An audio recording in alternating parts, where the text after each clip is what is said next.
It's time to take a deep breath and quiet the mind. Every breath and thought was energy that brought us to our experience in this moment. We are going to exercise our beliefs in the possible. We will bend and create our own realities. Let's explore how to square our recovery and thrive in life.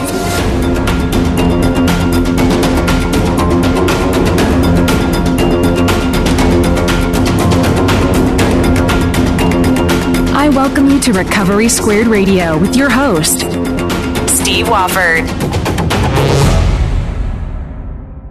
Hello. I wanted to take an opportunity to share with you today. I'm going to be a little bit vulnerable today and talk a little bit about my past, and more specifically, I want to talk about the most painful moment that I've ever experienced. And the reason that this is important is because this show was created out of this moment. Can you think of a moment that brought you to this specific point right now that was fundamental in changing your life in some way, for good or bad? Well, the story I'm about to share with you was one of those moments. I grew up in Orange County, California.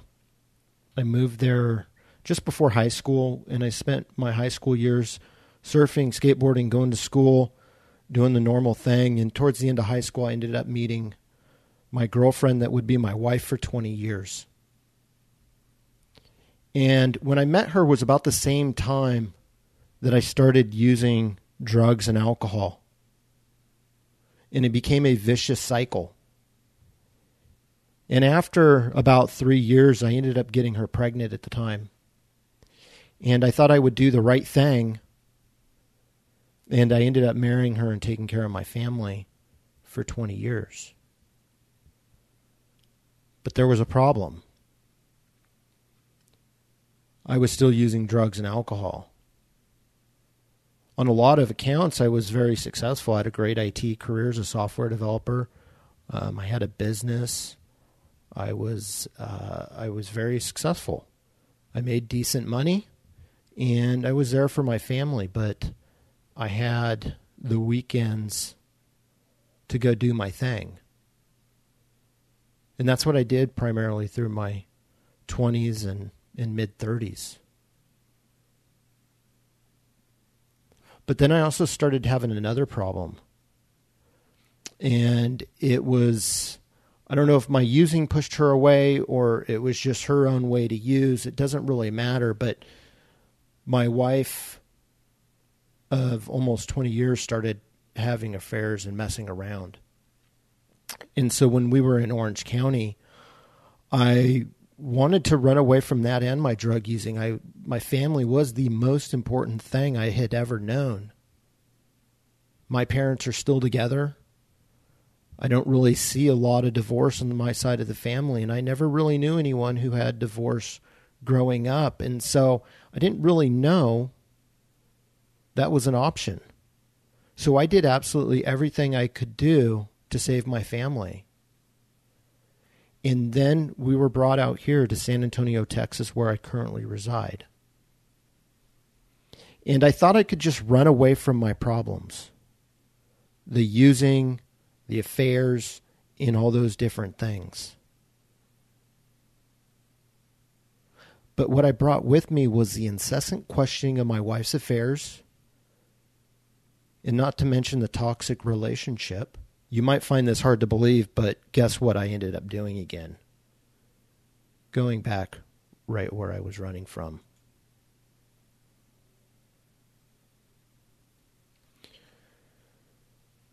And at a certain point, I realized that I needed help, and that's when I went to my first meeting. I can't do this anymore. So I entered a 12-step recovery, but I was relapsing every few months. But my mind just did not stop. And actually back then I didn't even know it was my mind. I was so identified with my ego that my mind, my pre-programmed mind, was running the show. And I didn't know how to deal with the pain in the relationship that I was in. The only tools I had were drugs. And at the time, that's what I believed. I believed that drugs and alcohol were a solution to my problem. Maybe it worked, maybe it didn't. But it was the tool I used, the only one I know how to use. And I was doing a lot of other things to try to find other tools, but nothing quite worked as good or as easy. So that went on for a little while longer.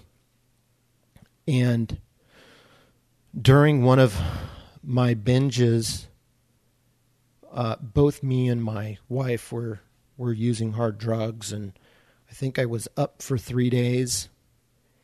And I remember I had a very large project that I was working with some of the biggest software companies in the world, and it was a government project, and it was a really high-profile project. And in a lot of counts, I was doing the big jobs, the big work, and working for the big companies, and everything was supposed to be great, but it really wasn't.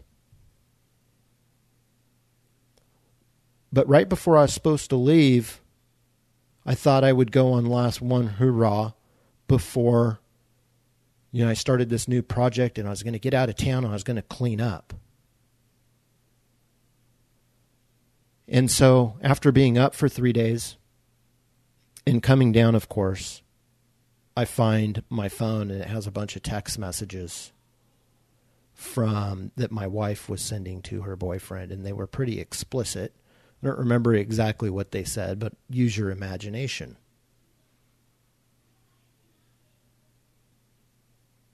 I remember how it felt when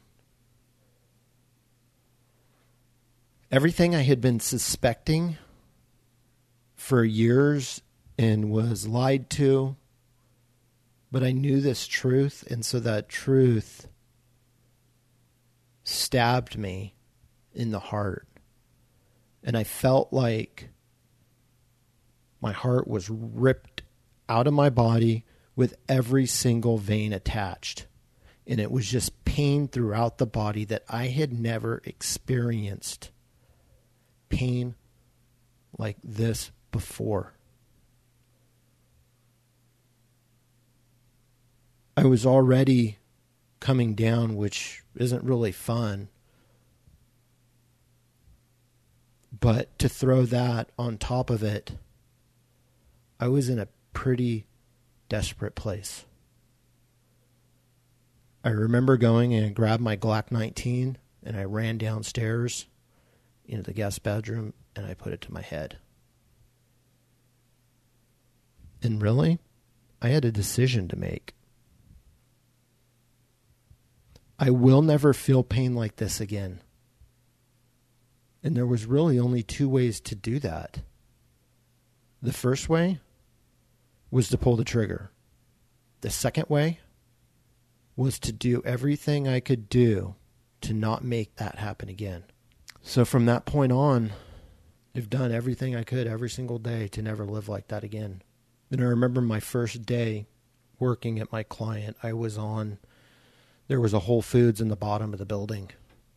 I remember being in the bathroom stall on the ground just bawling my eyes out because I didn't know how to deal with the pain.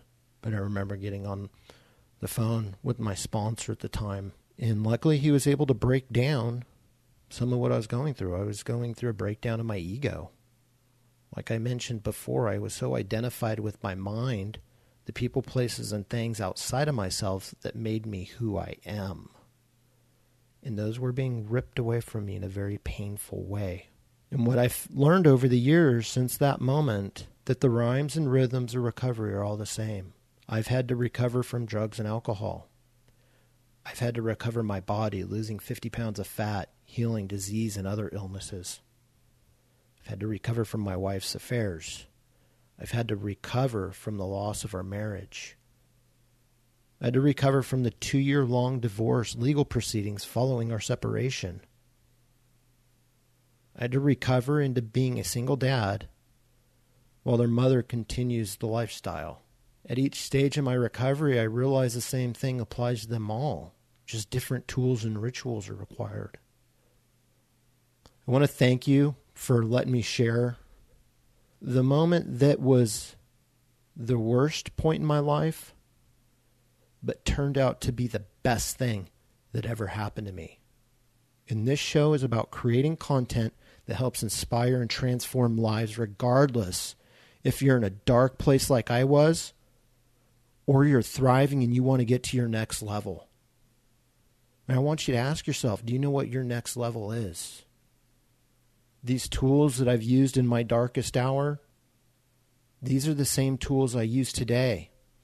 And the first one I want to share with you is it's basically the first, second, and third of the 12 steps.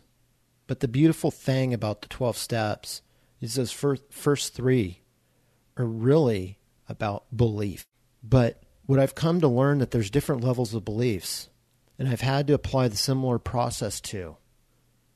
For me, the original steps are great for dealing with drugs and alcohol, but we can use them to continue that process and apply it in other aspects of our lives. The guide I developed helps us realize the possibility that exists within each of us. There's a path to living our potential. The beliefs that got us here will not get us there.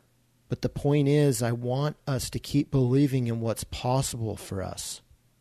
I have a belief guide that I want to send you, and if you visit recoverysquared.com and click on the Access Now button, I'll send you this and some other tools that will help you get to your next level, and some of the tools that I use throughout this whole process.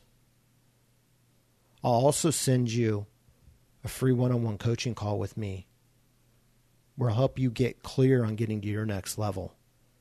And this is an experience within its own right. And this won't last very long, so act quickly. And then I have the belief guide and a worksheet that will illustrate the Recovery Squared belief process. And we're also building a community around Recovery Squared. And when you sign up, I can add you to our exclusive secret Facebook group where we can connect with other tribe members.